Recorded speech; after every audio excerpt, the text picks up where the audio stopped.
महाराष्ट्राची कुलस्वामिनी श्री तुळजाभवानी मातेच्या मंदिराच्या मुख्य असलेल्या राजे शहाजी महाद्वारावर आकर्षक फुलांची सजावट करण्यात आली। यावेळी अनेक रंगीबेरंगी फुलांपासून गरुड मारुती रथ हा साकारण्यात आला।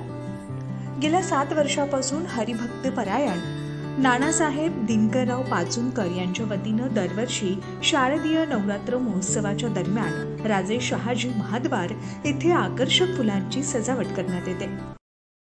गेले 7 वर्ष झाले आम्ही आई चरणी ही सजावट सगळी करत आहे। पुण्याचे सुप्रसिद्ध हबब दिनकर नानासाहेब दिनकरराव पाचुनकर हे गेले 7 वर्ष आलं आईच्या इथे चरणी आम्हाला सेवा करायची संधी देत आहे। आम्ही दरवर्षी गेल्या वर्षी इथं गजमहल गजरथ तयार केला होता।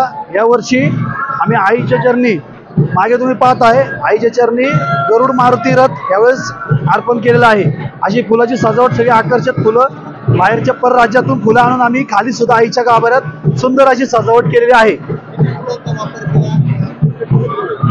इथे एक 10,000 गुलाबाची फुले, 200 किलो झेंडू, 500 किलो शेवंती, 200 किलो अस्टर असे म्हणून 1000 किलो फुलांचा संपूर्ण मंदिराला वापर केलेला आहे।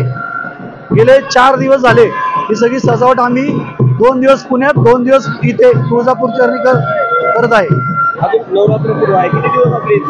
आमची 7 दिवस सेवा अजून इथे चालू राहणार आहे। 5 तारखेपासून 9 तारखेपर्यंत अजून 4 दिवस सेवा आमची चालू राहणार आहे।